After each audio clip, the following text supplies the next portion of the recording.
Epílogo. Es posible que, cuando se publique este libro, Rebelión en la Granja, mis puntos de vista sobre el régimen soviético se hayan generalizado. Pero ¿y qué? Cambiar una ortodoxia por otra no supone necesariamente un avance. George Orwell. La libertad de prensa. Rebelión en la Granja, como escribió su autor más tarde, fue el primer libro en que intenté fusionar, con absoluta conciencia de lo que hacía, la intención política y el propósito artístico. Y, de hecho, sus páginas contienen una síntesis de muchos de los temas que hemos llegado a considerar orwellianos. Entre ellos el odio a la tiranía, el amor a los animales y a la campiña inglesa y una profunda admiración por las fábulas satíricas de Jonathan Swift. Podríamos añadir también el agudo deseo de Orwell de ver las cosas desde el punto de vista de la infancia y la inocencia. Siempre había querido ser padre y, poco antes de la muerte de su primera mujer, había adoptado a un niño pequeño, por miedo a ser estéril. El subtítulo parcialmente irónico de la novela es Cuento de hadas, y a Orwell le alegró especialmente que amigos como Malcolm Muggeridge y Sir Herbert Reed le contaran que sus hijos habían disfrutado con la lectura del libro. Como la mayoría de sus últimas obras, sobre todo la mucho más desalentadora 1984, Rebelión en la Granja fue el producto de la participación de Orwell en la Guerra Civil Española. En el curso de dicho conflicto, en el que había combatido en el bando antifascista, había resultado herido, había sufrido la persecución de los partidarios de Joseph Stalin y se había visto obligado a huir de España. Sus vivencias le habían convencido de que la mayoría de las opiniones de la izquierda estaban equivocadas, y de que la Unión Soviética era una nueva versión del infierno y no una utopía emergente. En una de sus dos introducciones a Rebelión en la Granja, describió el origen de su idea. Los últimos 10 años he tenido el convencimiento de que la destrucción del mito soviético era esencial para la resurrección del movimiento socialista. A mi regreso de España me propuse denunciar el mito soviético en un relato que pudiese entender casi cualquiera y que pudiera traducirse fácilmente a otros idiomas. No obstante, los detalles concretos de dicho relato no se me ocurrieron hasta que un día, en aquel entonces yo vivía en un pueblecito, vi a un niño de unos 10 años que conducía un enorme carro tirado por un caballo por un sendero estrecho, y le golpeaba con la fusta cada vez que intentaba desviarse del camino. Pensé que si los animales llegaran a ser conscientes de su fuerza, no tendríamos poder sobre ellos, y que los hombres los explotan del mismo modo que los ricos al proletariado. Así que me apliqué a analizar la teoría de Marx desde el punto de vista de los animales. 1. La aparente belleza de esta sencilla idea es engañosa en muchos sentidos. Al emprender su tarea, Orwell escogió embarcarse en una polémica amarga y extremadamente compleja acerca de la revolución bolchevique en Rusia, que en aquel entonces era una cuestión mucho más controvertida que en la actualidad. Rebelión en la Granja se entiende mejor si se aborda su estudio desde 3 puntos de vista distintos: el contexto histórico, las dificultades que encontró para su publicación, y su subsiguiente adopción como un importante arma cultural en la Guerra Fría, y la vigencia que conserva hoy en día. Trasfondo histórico. El libro se escribió en plena Segunda Guerra Mundial en un momento en que el pacto entre Stalin y Hitler acababa de reemplazarse de improviso por una alianza entre Stalin y el Imperio Británico. Londres sufría los bombardeos nazis y hubo que rescatar el manuscrito original de la novela de entre las ruinas de la casa que tenía Orwell en el norte de Londres.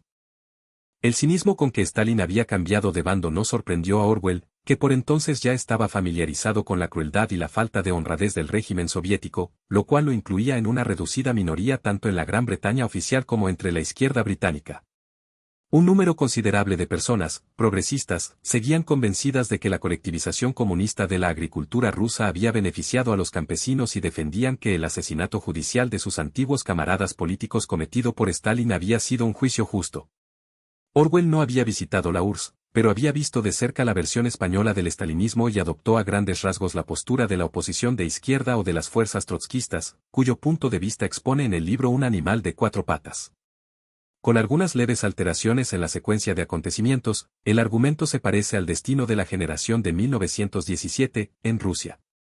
Así el gran plan revolucionario del veterano jabalí el viejo comandante, Karl Marx, es adoptado entusiásticamente por casi todos los animales, lo que conduce a la expulsión del granjero Jones, el zar, la derrota de los otros granjeros que acuden en su ayuda, las hoy olvidadas invasiones occidentales de Rusia de los años 1918 a 1919, y la institución de un nuevo estado modélico. Al poco tiempo, los animales más inteligentes y despiadados, lógicamente, los cerdos, tienen a todos los demás animales sometidos a su dictadura y viven como aristócratas. Inevitablemente, los cerdos discuten entre sí. Las fuerzas sociales representadas por los diferentes animales son fácilmente reconocibles. Boxeador, el noble caballo, encarna a la clase trabajadora y Moisés, el cuervo, a la Iglesia Ortodoxa rusa, igual que ocurre con los individuos representados por cada cerdo. La rivalidad entre Napoleón, Stalin y Bola de Nieve, Trotsky, acaba con el exilio de Bola de Nieve y el intento subsiguiente de borrar su recuerdo en la granja. Stalin hizo asesinar a Trotsky en México menos de 3 años antes de que Orwell empezara a escribir su libro. Algunos detalles menores son de una exactitud meticulosa. Obligado por las exigencias de la guerra, Stalin había cerrado varios acuerdos oportunistas. Había traído a su bando a la Iglesia Ortodoxa rusa, para revestirse de un manto patriótico, y había abolido el viejo himno socialista, la Internacional, por ser una provocación para sus nuevos aliados capitalistas en Londres y Washington. En Rebelión en la Granja, se permite regresar graznando a Moisés el cuervo cuando la crisis se agudiza, y se informa a los desdichados caballos, cabras y gallinas de que no deben cantar más su adorada canción, Bestias de Inglaterra. El modo en que Orwell reproduce esos versos conmovedores y anhelantes fue una de las muchas formas en que se las arregló para que una narración en esencia trágica pareciera relativamente frívola. También es una de sus pocas obras que incluye bromas. Después de la revolución los animales encuentran varios jamones colgando en la cocina de Jones y los sacan para darles un entierro decente. La primera vez que votan sobre los derechos de los animales no domésticos, descubren que el gato de la granja ha votado en ambos bandos. Existe, no obstante, una notable omisión. Hay un cerdo Stalin y un cerdo Trotsky, pero ningún cerdo Lenin. Del mismo modo, en 1984 encontramos solo un hermano mayor Stalin y un Emmanuel Goldstein Trotsky. Nadie parece haberse dado cuenta en la época, y, si se me permite decirlo, solo yo me he dado cuenta después, tardé años en ver lo que tenía delante de las narices. En los años 30 y 40 y sin duda varios decenios después, se produjeron acaloradas discusiones sobre si el terror stalinista era o no una consecuencia directa de la revolución de Lenin, y muchas especulaciones sobre si Trotsky habría sido mejor que Stalin. Orwell tenía inclinaciones trotskistas, pero no creía necesariamente que ninguna forma de comunismo ruso fuese a ser mejor que otra. De un modo muy poco propio de él, y tal vez con ánimo de simplificar, parece haber optado por dejar de lado esa evidente contradicción. 2. Lo cual no le libró de los reproches de quienes repararon en las peligrosas posibilidades subversivas que latían en su aparentemente inocua versión de la pastoral. Historia de la publicación. Da mucho que pensar lo cerca que estuvo la novela de no publicarse. Después de sobrevivir al bombardeo de Hitler, el maltrecho manuscrito fue enviado a las oficinas de T. S. Eliot, en la época un importante editor de Faber y Faber. Eliot, amigo y conocido de Orwell, era política y culturalmente un conservador, por no decir un reaccionario. Pero, influido tal vez por la alianza de Gran Bretaña con Moscú, rechazó el libro con la excusa de que era demasiado trotskista. También le dijo a Orwell que su elección de los cerdos como gobernantes era desafortunada, y que los lectores podían llegar a la conclusión de que lo que hacía falta eran cerdos más preocupados por el bien público. Lo cual tal vez no sea tan fato como la negativa que recibió Orwell de la editorial Dial Press, de Nueva York, que le informó solemne de que los relatos con animales no tenían mercado en Estados Unidos. Y eso en el país de Disney. La solidaridad en tiempos de guerra entre los Tories británicos y los comunistas soviéticos encontró otro contratiempo en los manejos de Peter Smollett, un alto funcionario del Ministerio de Información que después fue desenmascarado como agente soviético. Smollett se encargó de prevenir a determinados editores, a consecuencia de lo cual Rebelión en la Granja no encontró refugio en las respetadas editoriales de Víctor Goyans y Jonathan Cape. Durante un tiempo, Orwell consideró la posibilidad de editar el libro privadamente con la ayuda de su amigo el poeta canadiense radical Paul Patz, en lo que habría sido un ejemplo pionero de samizdat, o autopublicación antisoviética. Incluso escribió un airado artículo titulado La libertad de prensa, que debía incluirse como introducción y que no se descubrió e imprimió hasta 1972. Finalmente, la pequeña editorial Secker y Warburg salvó el honor de las demás casas editoriales al publicar en 1945 una edición de tirada muy limitada y pagarle a Orwell 45 libras por ella. Es concebible que todo hubiese concluido de este modo tan frustrante, pero dos acontecimientos posteriores otorgaron a la novela su lugar en la historia. Un grupo de socialistas ucranianos y polacos, que vivían en campos de refugiados en la Europa de la posguerra, encontraron un ejemplar del libro en inglés y les pareció una alegoría casi perfecta de sus vivencias más recientes. Su líder y traductor autodidacta, George Shevchenko, encontró una dirección de Orwell y le escribió pidiéndole permiso para traducir al ucraniano Rebelión en la Granja. Le dijo que muchas víctimas de Stalin seguían considerándose socialistas y no confiaban en que un intelectual de la derecha se convirtiera en su portavoz. Les afectaron profundamente escenas como la de los animales cantando Bestias de Inglaterra en la colina. Y reaccionaron vivamente contra los valores absolutos del libro. Orwell se avino a cederles gratis los derechos de traducción, hizo lo mismo con las subsiguientes ediciones en diversas lenguas eslavas, y contribuyó con el prefacio antes citado.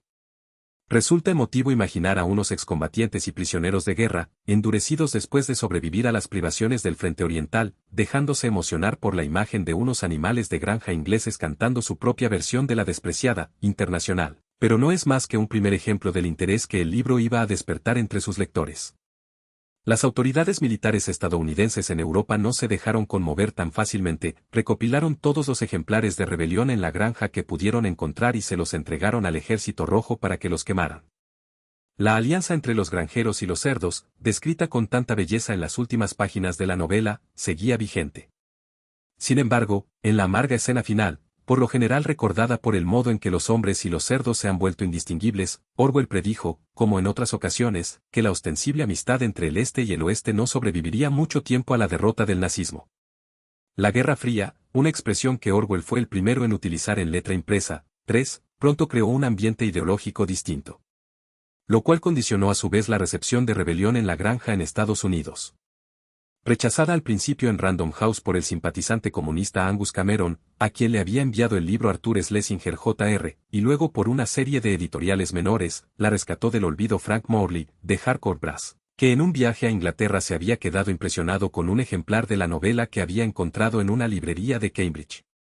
La publicación contó con la ayuda de dos golpes de suerte. Edmund Wilson escribió una reseña muy favorable para el New Yorker, en la que comparaba el talento satírico de Orwell con la obra de Swift y Voltaire, y además la novela fue escogida por el Club del Libro del Mes, lo que condujo a la impresión de casi 500.000 de ejemplares.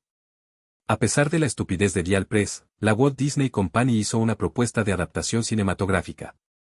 Nunca llegó a realizarse, aunque la CIA produjo y distribuyó después, por razones propagandísticas, una película de dibujos animados basada en Rebelión en la Granja. Cuando Orwell murió en enero de 1950, justo después de escribir 1984, había conseguido por fin una reputación internacional y había tenido que desmarcarse en repetidas ocasiones del uso que la derecha estadounidense estaba haciendo de su obra. Vigencia de Rebelión en la Granja. Es probable que la frase más conocida de la novela sea la negación por parte de los cerdos del eslogan original de «Todos los animales son iguales», mediante el añadido «pero algunos animales son más iguales que otros».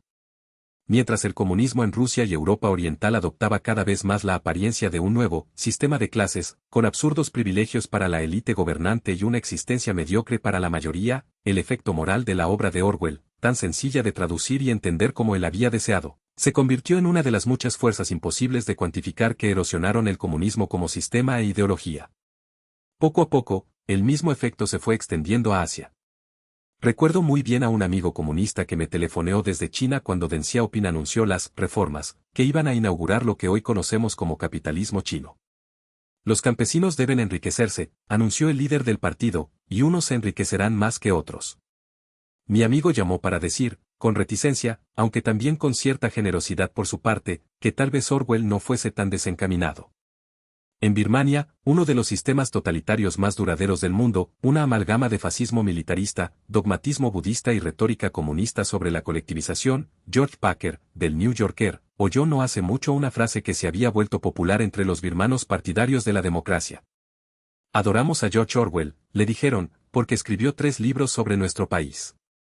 Días de Birmania, Rebelión en la Granja y 1984.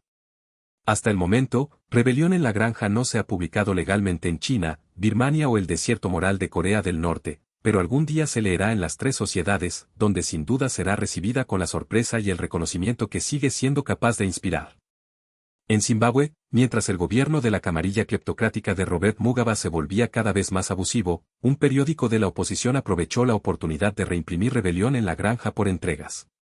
No despertó mayor comentario, pero una de las ilustraciones que lo acompañaban mostraba al dictador Napoleón luciendo las características gafas de concha del amado líder de Zimbabue. Poco después, volaron la redacción del periódico con una bomba casera, pero dentro de poco también los niños zimbabuenses podrán apreciar el libro en lo que vale. En el mundo islámico, muchos países continúan prohibiendo rebelión en la granja, en apariencia por el protagonismo de los cerdos. Por supuesto, no es la única razón, aunque solo sea porque la facción porcina no sale precisamente bien parada, y en el despotismo teocrático de Irán es evidente que se prohíbe por razones relativas a su mensaje de revolución traicionada. No hace mucho me abordó un grupo de exiliados iraníes que tienen la esperanza de publicar una edición pirata, de manera que es de esperar un resurgimiento de Orwell también en esas latitudes. Casi a modo de posfacio, me atreveré a predecir un resurgimiento distinto para Rebelión en la Granja. Los recientes avances en el estudio del genoma han demostrado lo mucho que tenemos en común con otros primates y mamíferos, y tal vez con los cerdos, de quienes admitimos trasplantes de piel e incluso de órganos. En la época de Orwell, la idea de los derechos de los animales, y no digamos de la liberación animal, habría parecido absurda o fantasiosa, pero hoy forma parte de nuestro concepto siempre en expansión de los derechos, y nos obliga a enfrentarnos a descubrimientos científicos muy provocadores. También nosotros somos animales, cuyo derecho al dominio concedido en el libro del Génesis parece cada vez más dudoso. En esa vasta polémica, este librito tal vez pueda hacerse un hueco alegórico. Todos los ejemplos que he proporcionado son específicos en el tiempo y el espacio, pero creo que hay algo intemporal, e incluso trascendente, en este breve relato. Se percibe cuando el viejo comandante habla a su triste y fatigado público de animales agotados de una época pasada en que los animales sabían de la posibilidad de un mundo sin amos, y cuando recuerda en un sueño las palabras y la melodía de una canción de libertad casi olvidada. Orwell tenía simpatías por la tradición de la Revolución Protestante inglesa, y escogió, para justificarse, su verso favorito de John Milton, por las leyes conocidas de la antigua libertad. 4. En la imaginación de todos, y sobre todo en la de los niños, queda la sensación de que la vida no tiene por qué ser siempre así, y de que aquellos supervivientes ucranianos malnutridos, que respondieron a la autenticidad del texto y a algo absoluto, en la integridad del libro, estaban oyendo el poderoso verso de Milton, tanto si lo entendían como si no. Christopher Hitchens. Washington, D.C., 2010.